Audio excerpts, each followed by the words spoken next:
Hello student, आप सभी का स्वागत है आपकी अपनी क्लास में। आज ये सोच रहे होंगे कि सर आज कुछ अलग लग रहे हैं, तो बिल्कुल सही है, क्योंकि आज आपके लिए हम एग्ज़ाम आज हो गया है 12 सितंबर। पॉलिटेक्निक एग्ज़ाम आज ख़त्म हो गया, तो आपके लिए हम नए बच्चों के लिए नए हिसाब से नए शेड्यूल में एक नए टॉपिक का वीडियो लेकर आए हैं और इसकी एक सीरीज़ शुरू करेंगे, जो कि आप सभी बच्चों को ये कहना था कि सर ऐसा कुछ शुरू करिए सर कि हमको कुछ नया मिल जाए, कुछ नया समय। तो इसलिए 20 सितंबर को आपका बीटेक का पेपर है।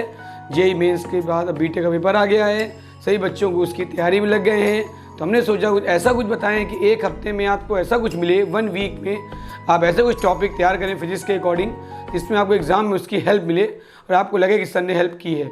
क्योंकि हमें लगता है कि आपको जो भी हमसे मिल पाएगा उतना हम आपको देंगे, क्योंकि हमने आपसे शुरुआत में कहा था, आज फिर कहते हैं कि आपका चैनल है, आप जैसे कहेंगे, आपको जो टॉपिक दिक्कत करेगा वो हम बताएंगे। बच्चों के मैसेज हमारे व्हाट्सएप पे आए, उन्होंने कहा सर बीटेक का पेपर है, सर फिजिक्स के डिपार्टमेंट से कोई भी इंपॉर्टेंट टॉपिक आप लेकर जो भी आप बनाएंगे सर हमारे लिए बहुत रहेगा। तो नहीं बेटा, हम आपके लिए जितना अधिक से अधिक हो सकेगा टॉपिक छांट कर लाएंगे, कि कुछ ऐसे चैप्टर होते हैं फिजिक्स में जिनमें आपको देखा होगा कि उनमें से टॉपिक में क्वेश्चन आते ही आते हैं बोर्ड एग्जामिनेशन, वैसे ही क्वेश्चन आते हैं यूपीटीयू में। तो चूँकि 12th की फिजिक्स आपकी आगे बहुत काम आती है, 12th स्टैंडर्ड की फिजिक्स के देखिए एयरफोर्स नेवी एग्ज़ाम जो हो रहे हैं आपके उनमें, और प्लस अभी चूँकि पहले एग्ज़ाम बीटेक का लगा है, तो इसलिए हम सीरीज़ एक बीटेक की शुरू कर रहे हैं।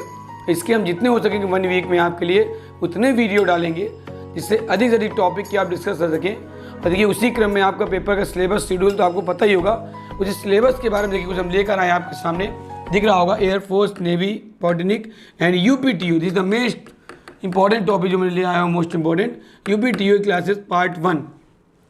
और टॉपिक का नाम ही देखिए मैंने क्या दिया, UPTU exam 2020 physics syllabus in 1 week. सोचिए 1 वीक सर कैसे आप कर देंगे, क्योंकि मैं ऐसे टॉपिक आपको बताऊंगा कि आप 1 वीक के अंदर इतना अच्छा तैयार परफॉर्मेंस करा दूंगा मैं आपको, कि आप 1 वीक में इतने में वीडियो अपलोड कर दूंगा, आप लोग के लिए अपलोड कर दूंगा, जिससे बच्चों को फिजिक्स में प्रॉब्लम ना क्रिएट हो। और मैं कुछ चैप्टर देखिए आप टॉपिक छांट के भी लाया हूं, जो मैं आपको भी बाद में नोट करा दूंगा। आप चाहें तो कॉपी पर लेके बैठ सकते हैं और मैं आपको चैप्टर वाइज शेड्यूल करा दूंगा, जिससे उसी क्रम में आप घर पर बैठ के भी प्रैक्टिस कर लें। ठीक, आपको जब तक मैं सिलेबस समझा रहा हूँ, जब तक आप कॉपी पेन लेके बैठें, जिससे कॉपी पेन अगर आपके पास रहेगा तो आप सिलेबस भी नोट कर सकते हैं। पूछ करके आप वीडियो को सिलेबस भी नोट कर लीजिएगा। देखिए आपका मैंने टॉपिक बताया, आपको 3 टॉपिक आपके आते हैं मेनली, आप ध्यान देंगे। सबसे पहला आपका आता है फिजिक्स, ब्लैक से लिख दिया मैंने। फिर आता है केमिस्ट्री, कलरफुल का जरूरत जमाना है, रेड से लिख दिया मैंने।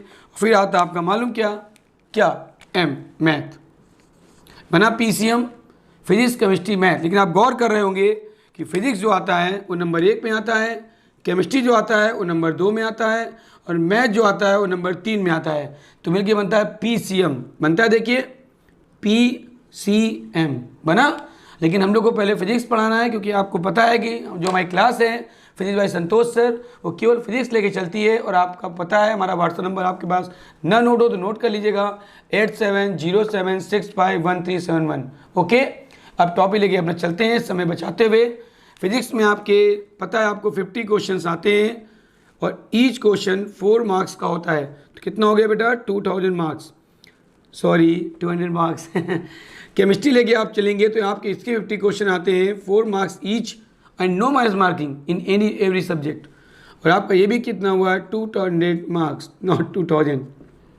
और आपका जो मैथ आता है वही 50 × 4 = 200 मार्क्स। अगर हमें पेपर देना है और हमें ये नहीं पता सिलेबस में कितने नंबर क्वेश्चन आने हैं, तो हम एग्जामिनेशन में क्या प्रिपरेशन करेंगे, पहले ये तो पता होना चाहिए सिलेबस क्या है। तो आपके 150 क्वेश्चन देखिए हो गए, आपको 3 घंटे का समय मिलता है, यानी 1 मिनट से थोड़ा सा ज़्यादा, थोड़ा सा।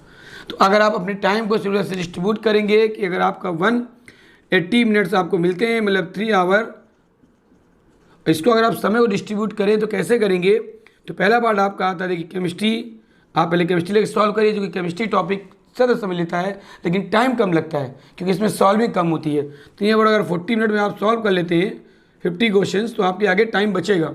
फिर आप लीजिए सेकंड नंबर पे आप ले लीजिए मैथ या फिजिक्स, कोई भी आप चूज़ कर सकते हैं, मैथ या फिजिक्स। और फिजिक्स मैथ में अगर आप टाइमिंग सेट करें अपनी, तो टाइम ऐसा करिएगा कुछ कि मैथ की टाइम रखिए नियर अबाउट 60 या 65 मिनट, और फिजिक्स की टाइम रखिए लगभग नियर अबाउट, देखिए कितनी मार्क्स बचे आपके पास, 40 मार्क्स आप यहाँ यूज कर चुके हैं, 60 मार्क्स आपने यहाँ यूज कर लिया, तो 45 मार्क्स बचे टाइम मिनट। अब देखिए 65 मिनट और 40 मिनट को डिस्ट्रीब्यूट कर लीजिए। अगर आपको लगता है कि फिजिक्स आपको अच्छी तैयार है तो आप मैथ में समय दीजिए, और लगता है अगर मैथ ज़्यादा समय ले रही है तो आप फिजिक्स में समय दीजिए। इस तरह दोनों मिलाकर आप डिस्ट्रीब्यूट कर तैयार करेंगे तो इन 1 वीक में आपको प्रिपरेशन कर फिजिक्स तैयार करा दूंगा। और पेपर जब देने जाएँ आप लोग, तो अगर आप लोग मान लीजिए 150 क्वेश्चन होते हैं, 600 मार्क्स में से 600 मार्क्स में से अगर 150 क्वेश्चन आप सॉल्व करते हैं बेटा, 600 मार्क्स है, 150 क्वेश्चन आपके हैं, तो अगर 600 मार्क्स में आपके 420, ये सपोज 400 मार्क्स मिल जाते हैं और आप इसमें 100 क्वेश्चन आप सॉल्व कर लेते हैं। सोचिएगा, ये क्वेश्चन सॉल्विंग है और ये आपके मार्क्स डिस्ट्रीब्यूशन है। तो अगर आप एक क्वेश्चन आप 100 क्वेश्चन सॉल्व कर लेते हैं तो आपके 100 क्वेश्चन पे आपको 400 मार्क्स मिलते हैं, और जिससे आपको कोई भी government college, any government college, अच्छा कॉलेज आपको डिस्ट्रीब्यूट हो जाएगा। उसकी लिस्ट आप चाहेंगे तो मैं कॉलेज आपको बाद में बता दूंगा जो अच्छे कॉलेज हैं। और अगर आप नियर अबाउट 350 भी क्रॉस कर लेते हैं एवरेज 600 में, तो भी एवरेज मार्किंग रहेगी, अच्छा कॉलेज मिल सकता है। पर आप कोशिश करिए कि रिस्क क्यों लें, 400 ही क्रॉस करिए डायरेक्ट ना, क्यों 300 के बारे में सोचिए, आप 400 क्रॉस करिए डायरेक्ट। करना क्या देखिए, 200 तो आपको फिजिक्स से मैं दिला दूंगा आपको, नियर अबाउट 200 में 180 मार्क्स, 170, 85 मार्क्स तो मैं आपको दिला ही दूंगा अगर आप मेरे सारे वीडियोस देख लेते हैं तो। क्लियर हुआ टॉपिक, मेरी बात करने वाला समझ में आया। ये मेरा डिस्ट्रीब्यूशन था सिलेबस का, जो कि बहुत ज़रूरी है कोई भी तैयारी प्रिपरेशन करने के लिए। इन 1 वीक आपका लास्ट का बहुत इंपॉर्टेंट होता है एनी एग्जामिनेशन। आप कोई परीक्षा दीजिए बेटा, कोई एग्जाम क्वालिफाई करिए, लेकिन जो आफ्टर 1 वीक होता है, नॉट बिफोर 1 वीक होता है, वो बहुत इंपॉर्टेंट होता है। इसलिए मैं आपसे बार बार कह रहा हूँ कि अभी 1 वीक बचा है। 1 वीक बहुत होता है, समय तो बदलने वाले 1 सेकंड में समय बदल देते हैं, आपके पास तो 1 वीक का टाइम है। तो physics, chemistry, math 200 marks each, total 600 marks, और आपको 600 में लाना कितना है बेटा, कितना लाना है, 400 से अबव, ठीक। तो आपको गवर्नमेंट कॉलेज मिल जाएगा, पर मैं तो चाहता हूँ 600 ऑफ 600 लाएँ तो उससे और अच्छी बात है। तो मैं अपने टॉपिक ले चलता हूँ 200 मार्क्स। इसमें मैं गारंटी देता हूँ कि 180 मार्क्स से कम नहीं आएंगे, इससे ऊपर ही आएंगे। तो अदर तो आपके 100 मार्क्स भी आ गए तो भी आप कवर कर लेंगे। ओके, अब देखिए मैं सिलेबस डिस्ट्रीब्यूट कर देता हूँ। मैं चैप्टर के बारे में कुछ चलता हूँ। मैंने कहा था आप पेन कॉपी लेके बैठे हैं तो नोट कर लीजिए। देखिए पहला टॉपिक आपका दिया मैंने डायमेंशन। डायमेंशन तो फर्स्ट टॉपिक आपका है। फर्स्ट टॉपिक डायमेंशन आपका बीम विश्लेषण होता है, बहुत इंपॉर्टेंट टॉपिक है और ये 12 मार्क्स का आता है एग्जामिनेशन में। क्लियर। सेकंड मार्क्स देखिए मैंने आपको दिया circular rotation motion, circular motion, और रोटेशन मोशन का मतलब होता है वृत्तीय गति और घूर्णन गति। ये टॉपिक आपका 16 मार्क्स का पूछा जाता है। इसके 3 या 4 क्वेश्चन एवरी ईयर एग्जामिनेशन पूछे जाते हैं। आप पुराने प्रैक्टिस पेपर भी हल करेंगे तो आपको उससे प्रैक्टिस होगी, तो आप पहले पुराने प्रैक्टिस पेपर से हल करें और जो मैं क्वेश्चन लगवा रहा हूँ उन्हें आप रिविजन में लेते जाइए। ठीक। Third number gravitation and motion satellite. Gravitation motion क्या होता है, गुरुत्वाकर्षण लेके चलते हैं हम लोग, याद होगा आपको। उसमें मोशन जब सैटेलाइट की बात करते हैं बेटा, सैटेलाइट आपको पता है क्या होते हैं, उपग्रह, उनकी गति, उसके बारे में क्वेश्चन मिलते हैं। ये भी 12 मार्क्स के नियर पूछे जाते हैं। फोर्थ लेशन आपका आता है वर्क, पावर एंड एनर्जी, कार्य, सामर्थ्य और ऊर्जा। रिलेशन आपका 16 मार्क्स का आता है, इससे लगभग 4 क्वेश्चन पूछे जाते हैं, ये भी इंपॉर्टेंट है। 5 लेशन आपका मैंने बनाया थर्मल इन्फ्लेक्शन, मतलब तनपन एक्सपेंशन मतलब होता है ऊष्मीय प्रसार यानी हीट। इससे भी आपका 16 मार्क्स के क्वेश्चन आते हैं जो कि 11th में आप पढ़ते हैं। रिलेशन आपके जितने रिलेशन थे 5 रिलेशन ये पूरे 11th के थे। एक और रह गया फर्स्ट ईयर का रिलेशन 11th का, एसएचएम प्लस वेव मोशन, सरल आवर्त गति एवं तरंग गति। ये आपकी 20 मार्क्स की आती है, चूँकि बहुत इंपॉर्टेंट टॉपिक इसमें है। व्यतिकरण विवर्तन अगर आपको पढ़ना हो तो मैंने आपको एयरफोर्स के क्लासेस वीडियो बनाए थे, उनमें आपको मैंने इंटरफियर, आपको याद होगा मतलब आपको मैंने व्यतिकरण के बारे में बताया था, उससे भी आप देख सकते हैं लिंक। 7 नंबर में आता है ऑप्टिक्स, सबसे इंपॉर्टेंट टॉपिक। ऑप्टिक्स में 2 पार्ट आपके मिलेंगे, एक ऑप्टिक्स में आएगा प्रकाश की और एक तरंग प्रकाश यानी वेव ऑप्टिक्स। तो ऑप्टिक्स एंड वेव ऑप्टिक्स दोनों मिला के आपको 32 मार्क्स की आती है, जिसके लिए आपको पता होगा हमने 14 पार्ट वीडियो के बनाए हैं। हमारे आप चैनल में जाएं, आपको डिस्क्रिप्शन में उसकी लिंक मिल जाएगी और पूरे 14 वीडियोज अगर आप देख लेते हैं लाइट के तो आपका 1 चैप्टर 16 मार्क्स 20 मार्क्स तो कंप्लीट हो ही गया। बचे आपके अगले 12 मार्क्स, तो वो मैं आपके वेव ऑप्टिक्स से बना के टॉपिक मैं डाउनलोड कर रहा हूँ। मैं लाइव क्लास भी लेता हूँ रविवार को। संडे को अगर आपके पास टाइम हो तो सुबह 9:30 बजे कल ऐड होइए, और कल मैं लाइव क्लास लूँगा तो वहाँ पे आपके जो क्वेश्चंस होंगे मैं आपसे पूछूंगा भी और कोई क्वेश्चन बताऊँगा भी। 8 नंबर देखिए modern physics and nuclear physics, नाभिकीय भौतिकी एवं आधुनिक भौतिकी के बारे में भी क्वेश्चन 16 मार्क्स से पूछे जाते हैं एग्जामिनेशन में। 9 लेशन आपका आता है मैग्नेटिज्म एंड मैग्नेटिक फील्ड। देखिए मैं कितने अच्छे टॉपिक लेके आपके लिए छाड़ के लाया हूँ, कितने अच्छे चैप्टर लिए हैं कि अगर सारे चैप्टर आप तैयार करेंगे तो 1 वीक में तैयार नहीं कर सकते हैं। इसलिए आप 1B में इतने चैप्टर तैयार कर लेंगे तो भी आपके 170-180 मार्क्स से कम नहीं आएंगे विद इन 200। ओके, अब देखिए 10 लेसन 9 लिया आपने, magnetism and magnetic field is very most important in magnetism. Second paper 12th standard आता है 28 मार्क्स का, 28 मार्क्स 32 मार्क्स मिला के देखिए 60 मार्क्स तो ये हो जाते हैं आपके केवल 2 चैप्टर 3 चैप्टर से। और देखिए लास्ट चैप्टर आपका आता है current and capacitor. Current capacitor एक भी मिल जाता है, संधारित्र एवं विद्युत धारा, इनसे लेशन एग्जामिनेशन जरूर पूछाता है और आप जितना फोकस करेंगे लेशनों में उतना आपको क्लियर होगा। तो देखिए मैंने आपको कितना अच्छा समझाया कि आपको जो 10 लेशन है ये 10 लेशन अगर आप तैयार कर लेते हैं, और मैं पूरी कोशिश करूंगा इसके न्यूमेरिकल पोर्शन पे जितने ऑब्जेक्टिव क्वेश्चंस अच्छे क्वेश्चन बन सकते हैं उनको मैं कराऊं। और आज से मैं आपकी क्लास में कुछ टॉपिक शुरू कर देता हूं जिससे आज की टॉपिक आपका बेकार ना जाए। और कुछ मैं क्वेश्चन भी आपको टाइप बताऊँगा जिस टाइप के क्वेश्चन एग्जामिनेशन में पूछे जाते हैं और पूछे गए हैं। Is that clear? आगे चलें बेटा। ओके, तो ये आपके लेशन थे, आप चाहें तो स्क्रीनशॉट ले सकते हैं। ये कोर्स का डिस्ट्रीब्यूशन है, ये सिलेबस डिस्ट्रीब्यूशन है और ये आपका टाइमिंग का डिस्ट्रीब्यूशन है कि किस टाइम पे आपको केमिस्ट्री सॉल्व करना है, किस टाइम पे फिजिक्स सॉल्व करना है, किस टाइम पे मैथ सॉल्व करना है। अगर इतना टाइम देके नहीं चलेंगे तो आपका एग्जाम पेपर पूरा कंप्लीट नहीं होगा और विद इन टाइम आप पेपर सॉल्व नहीं कर पाएंगे, यानी क्वेश्चन आपके छूट जाएंगे। स्क्रीनशॉट ले लीजिए, फिर मैं आगे चलता हूँ। चलिए ओके, अब देखिए मैं चलता हूँ। फर्स्ट टॉपिक आपको जो मैंने लिखा है आप देख रहे होंगे साइड में, उसका नाम है डायमेंशन एनालिसिस। वेरी इंपॉर्टेंट लेशन है और डायमेंशन एनालिसिस आपके एयरफोर्स में भी आती है, पॉलिटेक्निक एग्जामिनेशन में भी आती है, नेवी में भी आती है और बीटेक बीई में भी आती है।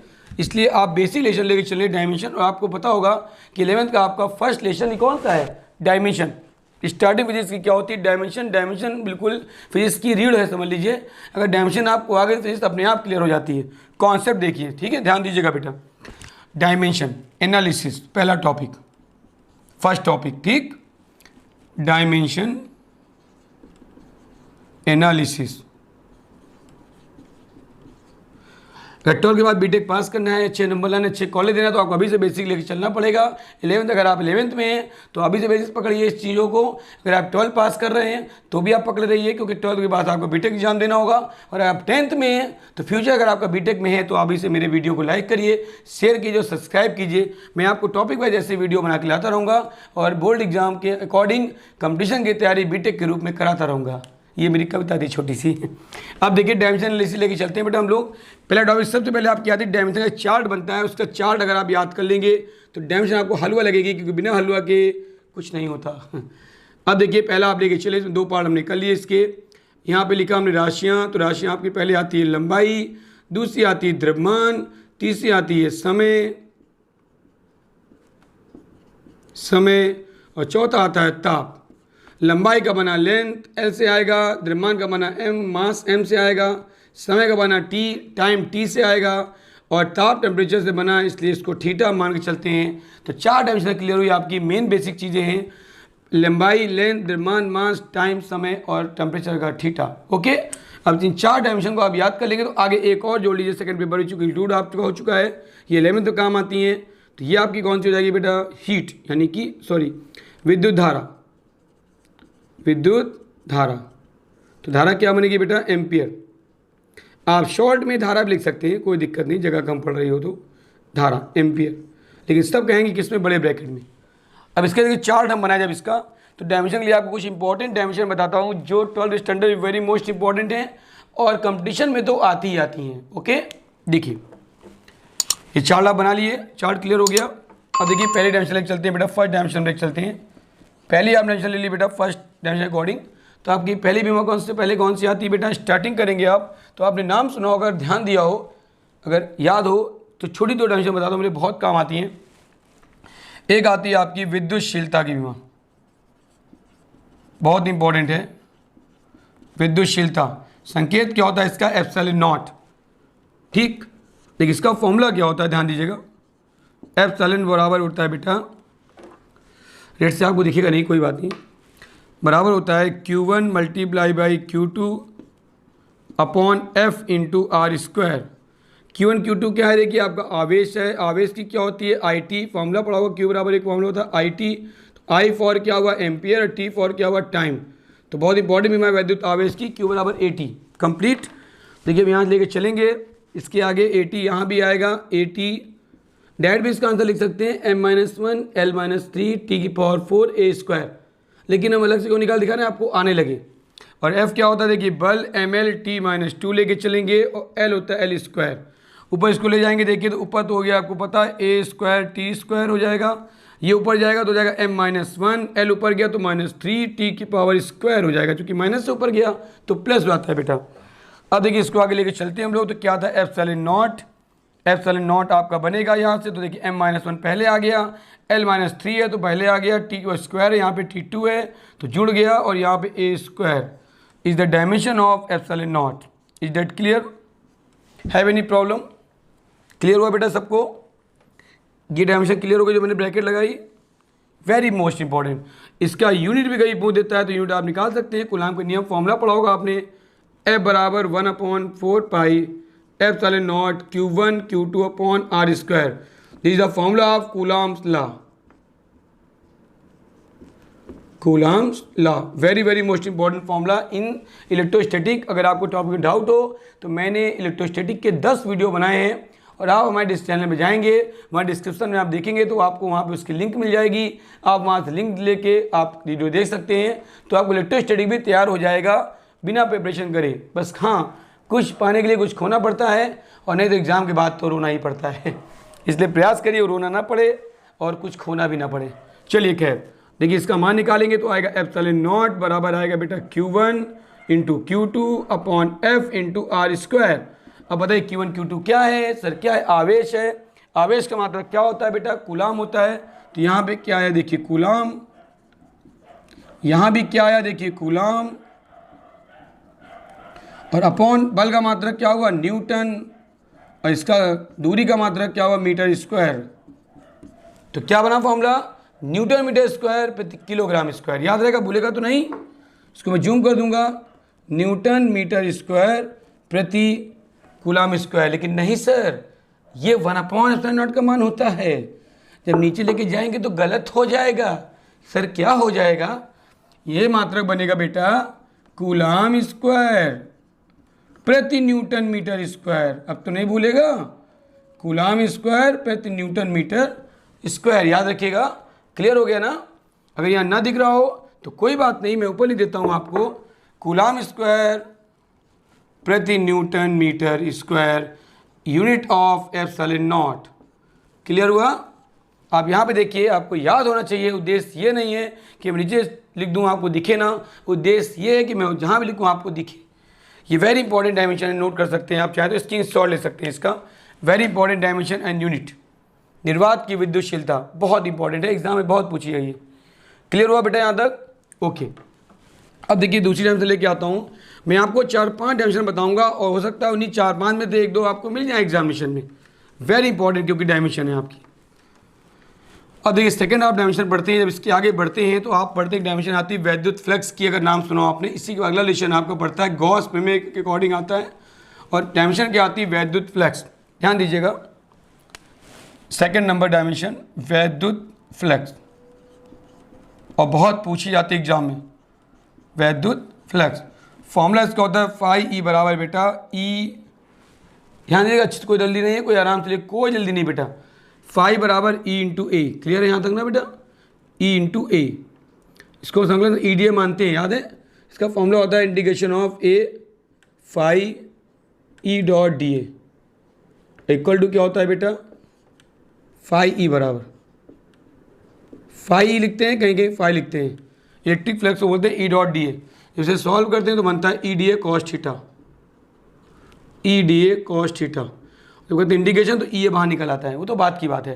तो आप देखिए इसका निकालेंगे विमा, तो क्या है? फाई ई बराबर, अब सर ई की विमा क्या होती है? तो ई का फॉर्मूला आपको आना चाहिए। ई का फॉर्मूला होता है बेटा F/Q, क्योंकि जब तक डायमेंशन आपको बेसिक नहीं आएंगी तब तक आगे आपको नहीं निकाल पाएंगे, आप जानते हैं।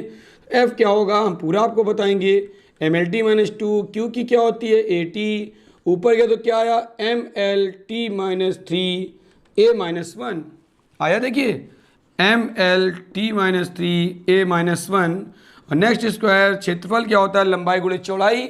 और समझ में ना आई तो दोबारा बताइए। तो क्या बना? लंबाई गुणे चौड़ाई का L²। जब इसको पूरा सॉल्व करेंगे तो फॉर्मूला आपका आएगा ML³ T-3 A-1। The dimension of phi E and unit बहुत इंपॉर्टेंट है, एक साथ चलने दीजिए पूरा। यूनिट बनाइए, इसका होता है न्यूटन प्रति कूलम, चूंकि बल बटे देखिए यहाँ दिया है आवेश, तो न्यूटन प्रति कूलम, हिंदी में लिख सकते हैं आप इसको न्यूटन प्रति कूलम, और देखिए यहाँ पे क्या आएगा मीटर स्क्वायर आएगा। तो क्या बनी देखिए डायमेंशन बेटा, ध्यान दीजिएगा, न्यूटन मीटर स्क्वायर प्रति कूलम बना, देखिए स्क्वायर यहाँ से, तो मात्रक आया न्यूटन मीटर स्क्वायर प्रति कूलम। क्लियर हुआ देखो यहाँ से बेटा, किसकी डायमेंशन मैथ यूनिट है बेटा, ये फाई ई की। नोट कर लीजिएगा, बहुत इंपॉर्टेंट पूछी जाती है ज्ञान मिशन में, ठीक है, बोर्ड में कई बार पूछी गई, इंपॉर्टेंट है, ठीक है। दुआई ऐसे में कुछ डायमेंशन आपको लिख देता हूँ, आप घर में उसकी प्रैक्टिस कर लीजिए, क्योंकि समय आपके पास कम हो जाएगा आज की वीडियो का। नेक्स्ट टाइम जब मैं करूँगा तो आपको मैं इसकी डायमेंशन और अच्छे से बता दूंगा, ठीक है। अभी के लिए प्रॉपर आप देखें तो आपको समझ इतने से आ जाएगा। क्लियर हुआ, आगे चलें बेटा, कोई डाउट तो नहीं। देखिए ध्यान दीजिएगा बेटा, स्क्रीन शॉट ले सकते हैं आप इसका भी, ओके। चलिए अब आगे देखिए, हम चलते हैं और डायमेंशन आपको लिख देते हैं, आप घर में इसकी प्रैक्टिस करिएगा। अगर आपको डाउट होगा तो मैं आपको बता दूंगा। 3 डायमेंशन, 4 डायमेंशन और 5, ये आपके लिए होमवर्क है जो आप घर में करिएगा, ठीक। थर्ड लिखिए आप डायमेंशन वैद्युत, सुना होगा नाम इसका, वैद्युत विभव, बहुत इंपॉर्टेंट है। वैद्युत विभव का फॉर्मूला होता है V बराबर W/Q। W आप क्यों निकालिएगा, इसका आंसर मैं डायरेक्ट लिख देता हूँ आपके लिए, समय ना लगे आपको। ml² T-3 A-1, और यूनिट क्या होगी बेटा इसकी, यूनिट होगी देखिए जूल प्रति कूलम, दिख रहा है फॉर्मूले, जूल प्रति कूलम, या एक और होती है वोल्ट, ये आपने 10th में पढ़ी होगी, जूल प्रति कूलम या वोल्ट। फोर्थ आपका इसी में आता है बेटा वैद्युत विभव के बाद, सोचिए और कौन सी याद रखती है, तो वैद्युत धारिता, वेरी इंपॉर्टेंट। वैद्युत धारिता होती है इलेक्ट्रिक कैपेसिटी, C = होता है Q/V। डिफिनेशन इसकी आपको पता होगी, बाद में समझा दूंगा मैं। और इसका यूनिट भी आएगी बेटा देखिए ml। अब देखिए इस Q को निकालें, क्या होगा AT, Q क्या होगी AT, आप निकाल भी सकते हैं डाउट हो तो, समय देख लीजिए अच्छा AT। और V की क्या होती है देखिए ml2 T-3 A-1। जब ये ऊपर जाएगा तो क्या आएगा जानते हो, C = आएगा बेटा m ऊपर गया तो -1, L ऊपर गया देखिए तो -2, T देखिए ऊपर गया -3, T⁴ और A² हो जाएगा। Is the unit of capacity, most important है वैद्युत धारिता, इलेक्ट्रिक कैपेसिटी। और यूनिट इसका निकाल लो बेटा, तो यूनिट देखिए निकल आया आपका, यूनिट क्या आया बेटा कूलम प्रति वोल्ट, बहुत पूछा था ये, कूलम प्रति वोल्ट। या एक और यूनिट होती है इसकी बेटा, याद कर लीजिए फैरेड, FARAD, फैरेड, ठीक, वेरी वेरी इंपॉर्टेंट। फैरेड क्या होता है इसके बारे में पूछा जाता है। और एक आप और लिख लीजिए, क्यों रह जाए वो भी आपकी, ध्यान दीजिएगा। 5 आपका इसी में आता है इलेक्ट्रिक कैपेसिटी के बाद, आपका वेरी वेरी मोस्ट इंपॉर्टेंट है। अगर आपने ध्यान दिया हो तो आपको चैप्टर में कई बार मिल भी जाता है, यूज करने के बाद उसको आप प्रैक्टिस करिएगा। बहुत इंपॉर्टेंट डायमेंशन पूछी जाती है, अक्सर इसकी यूज करके हिसाब से कन्वर्ट करके पूछी जाती है। विशिष्ट प्रतिरोध, विशिष्ट प्रतिरोध, विशिष्ट प्रतिरोध ही बहुत इंपॉर्टेंट है, विशिष्ट चालकता बहुत इंपॉर्टेंट है। विशिष्ट प्रतिरोध को बोलते हैं स्पेसिफिक रेजिस्टेंस, स्पेसिफिक रेजिस्टेंस। इसका फॉर्मूला होता है बेटा रो बराबर होता है RA/L, वेरी इंपॉर्टेंट डायमेंशन। और R आपको पता है क्या है, प्रतिरोध है, प्रतिरोध का क्या होता है V/I।